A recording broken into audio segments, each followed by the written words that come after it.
Good afternoon, everyone. Matthew here again, as usual, with Queer Coffee and Conversation. Hope you guys are having an awesome Tuesday afternoon.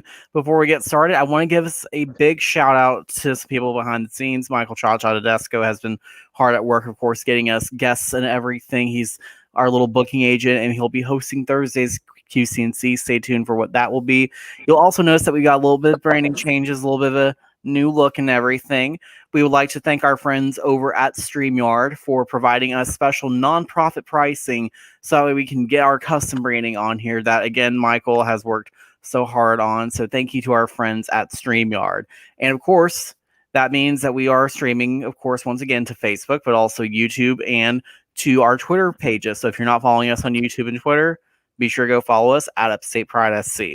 Without further ado, we're bringing back a special guest, back again, AJ Arellano, the owner of Greenville's own Savereign Plant Designs. Hey, AJ, how are you? I'm good. Yes, she is back again, and she barely made the cutoff time. Right. She had to use the bathroom. Well, we all got to do our business. Nature calls, right? Just like how nature calls you to do your plant business. Right. So how have you been since we last spoke, AJ? What have you been up to?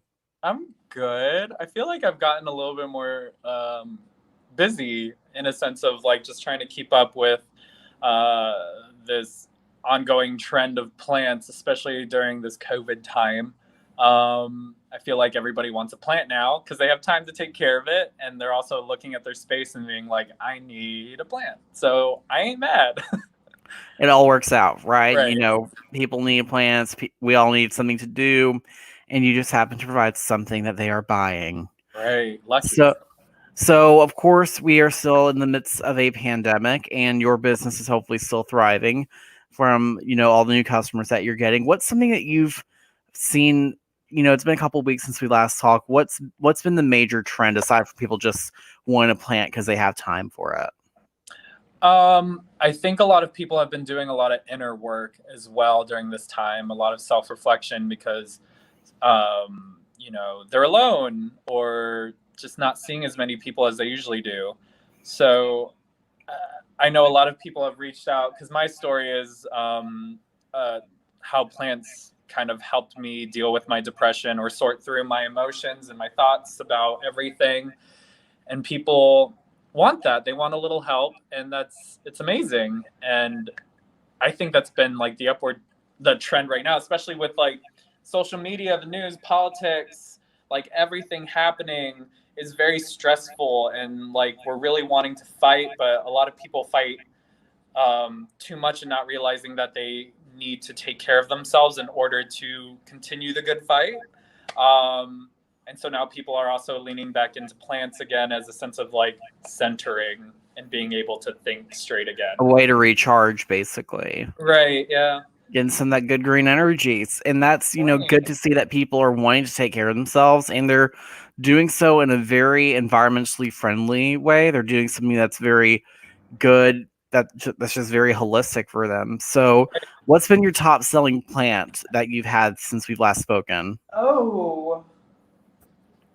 Oh my gosh, they've all kind of been going, but like I guess these would be I don't know if that's gonna ever focus. These are string of hearts. They're stupid easy to take care of, and they look like little heart-shaped leaves. This one's huge on Instagram.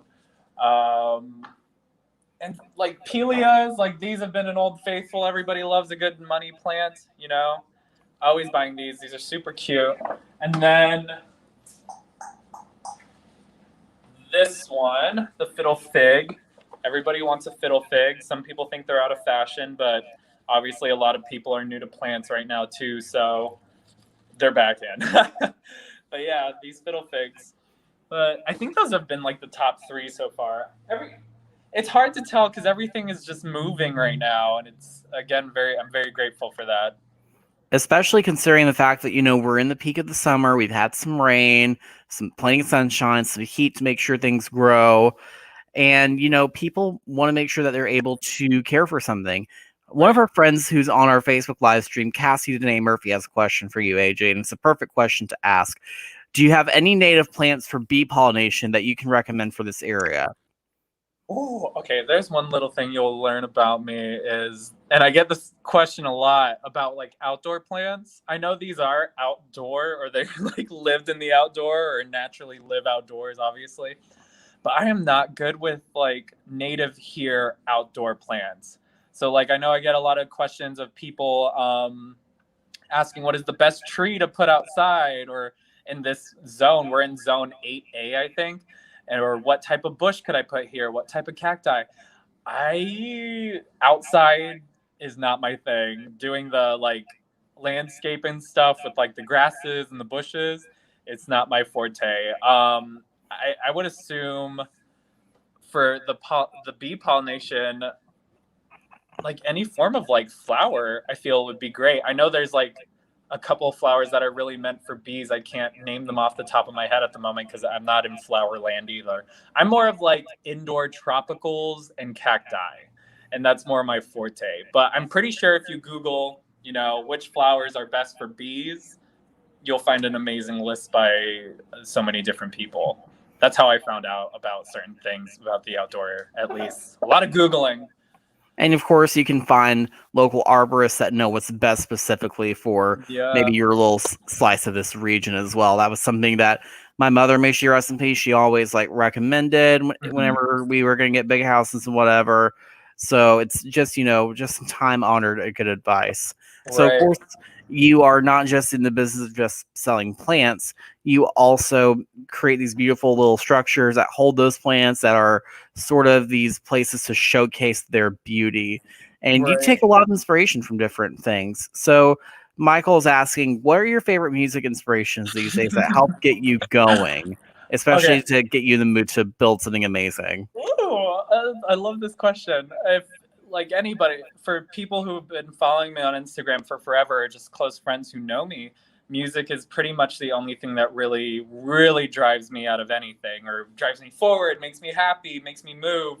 Um, so like obviously whenever I'm in a terrible mood, the moments that people see me dancing on Instagram are pure happy moments for myself, and I just want to try to share that energy because it's just finally bursting out of me. And like that type of music is usually, it kind of leans around like the R&B kind of pop world, so like also super mellow. I think anything right now at this exact moment, anything that's like chill mellow music. I love Ari Lennox. She's an amazing artist. I love artists like Hope Tala. Anything to make me just feel nice and sweet and calm. Me and Mark, my friend Mark that works out in the store sometimes, like we'll go on like a Alyssa Edwards thing where, she's listing like ooky, spooky, stuff like that. When it comes to music, for me, it's dewy, soft, moist, like sweet, the sunset, any type of music like that. You know what I mean? Oh, I can't hear you. I think you're muted. You just said the moist word. You're going to piss off so many people. But it's like a plant. Look, it's so moist. Oh no. Oh no, we're about to Okay. start the moist discourse. I'll do dewy. A nice like dewy, like brown skin type music is what I'm into right now. Okay, mood, whole freaking Right. mood. So, the pandemic has offered you, of course, you've probably taken God knows what kind of financial hit, but you've said that you've had some new opportunity with new customers that are getting into your indoor plants and your cacti and whatnot. So, what's a surprising like customer story that you have for us that you like to share? Like a customer's experience in a way. Yes. So like someone who's totally new to your shop, didn't know what Oh, they were getting themselves into, and now they are a total hashtag plant mama or a hashtag plant daddy. oh my gosh. I think like I feel like, well, it's not me. The people make their own decisions, obviously, but like I feel like I've birthed so many like plant moms or like plant dads. A lot of plant dads, surprisingly, and it's funny because usually like they're these like heterosexual, like heteronormative like dudes, and then like all of a sudden they're just like plant crazy, and like I love that for them and for also anybody else who's new to the plant world. because like they buy one and they're like, okay, is this gonna survive? And I was like, it should be good, just do exactly this. And I love it because like people will message me like updates of their plants that grew or whatever, or they'll come to the store and be like, oh my god. And like it's like my favorite thing. I think majority of my messages half the time are always like people just saying, oh my god, look, oh my god, look at this, oh my god, look at that. And like I've had, I mean, the only crazy thing I could think of with a customer is the amount of money that they actually spend on plants, and I'm not mad at that. But usually, like the Who would be customers mad are at like, that? Who would be mad right? at that? I know, right? Oh god, not gonna lie. But like usually the customers who are buying plants for themselves and like for their homes, like it's just exciting for a lot of them. Some of them, like, you know, they figure out what works for them, and some of them die, and then they're like, okay, well, I want to try again. It's great to see. I think a lot of like new plant moms and plant dads and plant everybody just grow a plant, and then you see them actually grow personally, because on my Instagram, I talk about, you know, my sadness and like my uplifting things. I talk about so many things on there, and it's fun because we're all taking this cool journey together, and it's fun to see the different perspectives from like the journey that I'm taking with, you know, the person kind of taking the same journey, just again they have a different perspective on it, because some of them are older than me, some of them are way older than me, some of them are just like fresh little babies, and like I love it. I don't know, it's really great to just see everybody grow, both like with mentally and then with their plant. It's amazing. It's a symbiotic relationship, if you will. It's a way Right. for man to connect with nature, a person to connect with nature, and as a plant parent, it's a way for you to really discover what makes you grow too, which is just Right. so fun. It is. So Michael also has another question. He always has lots of questions. You I partnered love up it. with our friends over at Modal.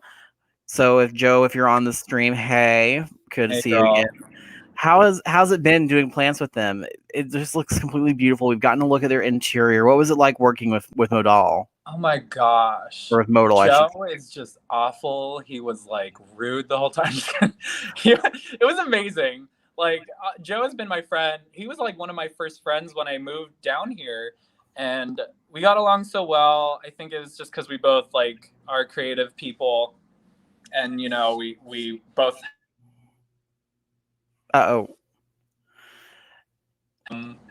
We've been friends for forever now, so it was like when the time came, he wanted plants in there. You know, the idea changed so many times. Maybe you sell plants in there, blah blah blah blah. Which I do have some plants to sell for sale at Modal, but yeah, no, it was easy. Oh my god, like that whole process, like it's just so good to finally see him be able to like open it. And I ate lunch there on Saturday, and it was just like such a good feeling. Like we just chilled out in the dining room. There's like everything set up because he's been working for so long and so Oh hard. gosh, yes. Like I think he was like in year 2 when I came down here, and that was like 2017. So like he's just been waiting so long. So I'm very proud of him and very happy that we got to do that finally. And yeah. And for you, you had pretty much a blank slate to work with. I mean, Modal's a very new concept. It's the first of its kind in Greenville. And it's someplace that mixes the, you know, the tradition of the hostel with the modernity of what Greenville has. Right. So when you're thinking about the spaces that you design, you know, your plant holders for and everything, talk to me about your creative design. You just sort of splat out something? Do you take your time to plan it out? How do you get that all together? Heard. Well, I thrive off of chaotic energy. Like I am just awful. And so like it like whenever I bring on a client or whatever, I make sure that we're on the same page in the sense of like how I work and how my like what my business is about, because my business is more about self-care. It's not more of like, yeah, it's an added plus that like, yeah, we can decorate your house. That's great. But like at the end of the day, the purpose of my existence in this building and with these plants is that people are giving themselves grace and like working on themselves. So the doing the stuff like at Modal or at offices or at people's homes, to me, it's very personal. And also, I am not one of those people that will do just anything, unfortunately, because I mean, I still view myself, my type of art is different, but I do view myself as an artist. And, you know, an artist isn't going to just, if you're like an artist with your own brand, you know, and everything, you're not just doing anything anybody asks you to do. You want to do it your way and like obviously appeal to what they're wanting, but you're still going to have like your mark on it and what it's going to look like. And for Joe, it was easy just because like we kind of like, we don't have all the same things, but we do like agree with a lot of certain things in a sense of looks. And he trusts my creative process. And that's what it's been with a lot of clients that I've done offices and home stuff with, is that they just trust what I'm going to give them is just good. And I'm like, great, that this is going to work then. So like the process starts with making sure we're on the same page. And then I shoot out all these ideas and all the possibilities at its maximum. And then, you know, we work down there, whittle it down or add or whatever the person would like. Again, with me just guiding in the sense of what it's going to look like. But yeah. I love that though. Like you just put out everything that could be possible and you work down based on the client and what you envision for that space. Like, Right. Especially considering that it is art. It's, you know, you're not working around a canvas on a wall, for example. It's not like that you're working with an Ansel Adams photography or Right. you're working around like a Thomas Kincaid portrait. Or landscape, I should say. I don't think Kincaid ever did portraits, but you're creating something that's going to shape the rest of the room and you're Right. building it from scratch. And that's, you know, a lot of people don't think about that with interior design. So, you know, make your pitch to someone who's still new to you right here, right now. What do you offer that any other person, that any other plant store in Greenville, South Carolina does not offer? Oh,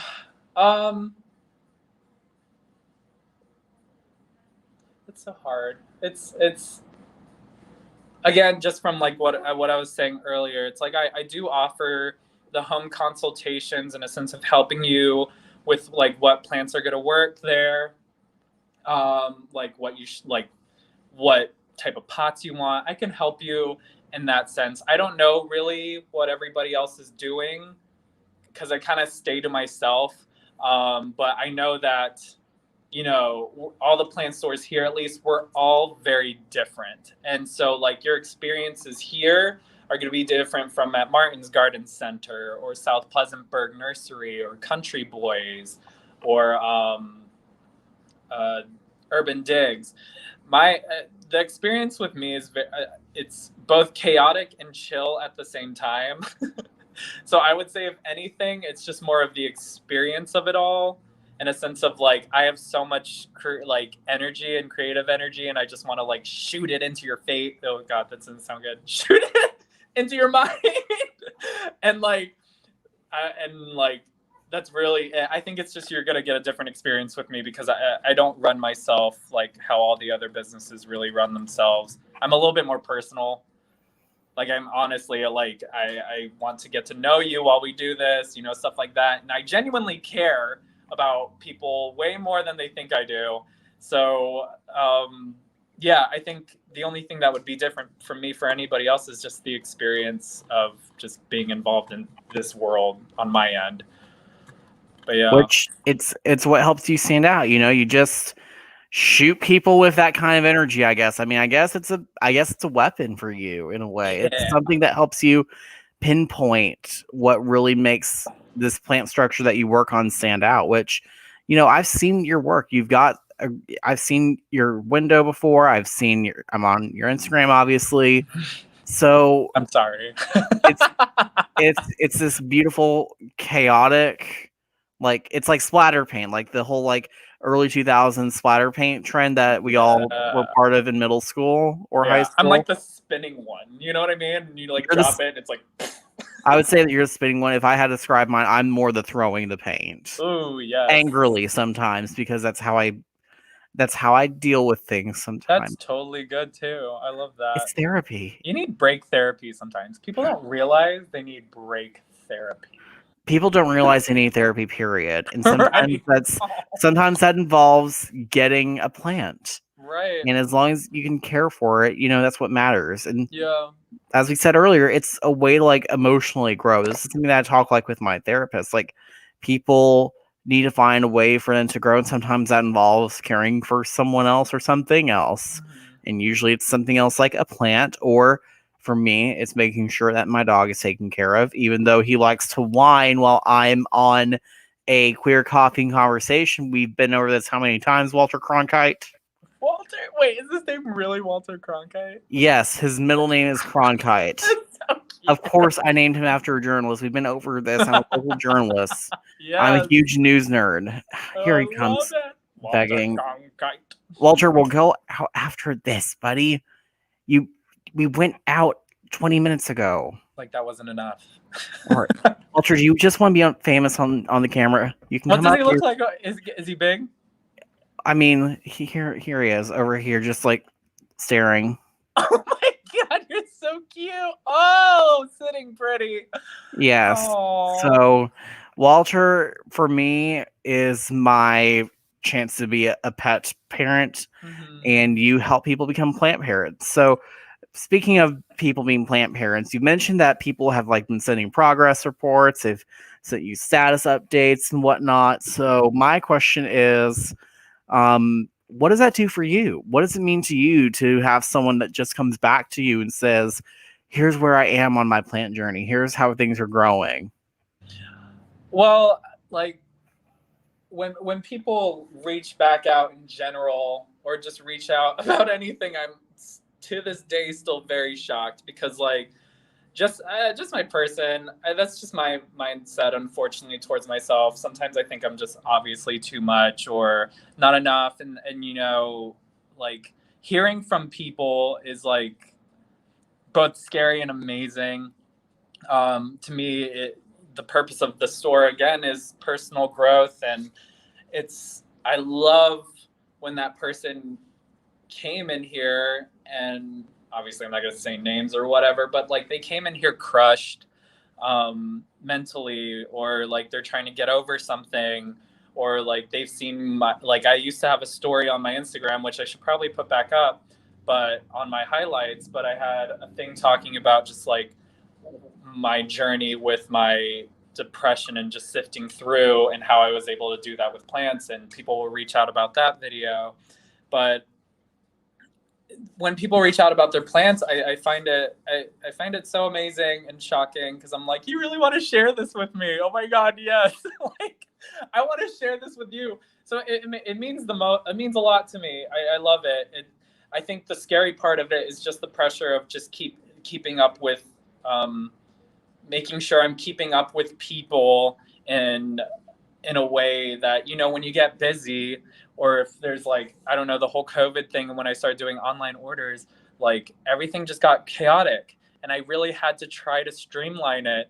And that's really hard for me, because I love talking to each person individually, and I want to have them know that I enjoy that they've reached out and that they're wanting to buy a plant. And like, it was difficult just because, again, you're getting like XYZ amount of messages about like a certain plant, and it's like, you don't have, honestly, you just really don't have time to fully like have a conversation with people. And like, that's what's scary about the whole people reaching out, because sometimes I shoot out a quick response because I'm like, oh my God, if I don't, then I'm going to forget. Like, but oh my gosh, I want to keep up with them. But if I know I engage, I'm not going to be able to keep up with this. And like, it's both, again, it's both a scary thing and an amazing thing when people reach out. So you're being vulnerable with sharing your story. They're being vulnerable with you. It's right. Opening up is terrifying. Yeah. Speaking of someone who's, I've been on my therapy journey since December, and like opening up about some of the things I felt after my mother passed, some of the things from my childhood that are starting to resurface. It's terrifying. My therapist, like the first day, I was like setting some like certain goals for me, like I want to do this. And now, like, whenever we have a video chat, it's like, hey, Laura, so here's the latest mess. Laura, I know you're probably watching. Hi. Thank you so much for listening to me blurt out everything. So, you know, we have our outlets. And what matters is that people are opening up more. Being, you know, vulnerable, you don't have to, like, throw everything out there, but opening up lets you really experience something. And opening up, from what I'm seeing from what you're telling me, the people that are opening up to you are really growing. So we have a YouTube comment from Ronald. Which plant matches your personality the most? He's not here. So, like, also, he's not here, but, like, the one that stands out to me the most is Steven. And he's the only plant that has a name in my whole collection. And he is a staghorn fern that came off of a 200-year-old staghorn ball from South Africa. And I got him in Chicago, and he did not look great. He was all brown, pretty much, a little bit of green, but the guy who gave it to me said it will grow, just give it time. And, like, to me, it was so relatable because at that time I was still getting just into plants. And Steven was my first, like, exotic plant. But if you know what a staghorn is, it's not, like, crazy exotic. But they are weird looking. And I remember he was just all brown again, little green. And I thought I would never be able to keep him alive, you know, and all this stuff. And he's been growing with me now since, like, 2015. And he is amazing. He's in my greenhouse right now. So speaking of things that we did, that's been going on since we last talked, I built a greenhouse with my friend Nathan, and he's in there now because, like, it's perfect in there. Oh my gosh, like, I love that greenhouse. But actually, let me show you.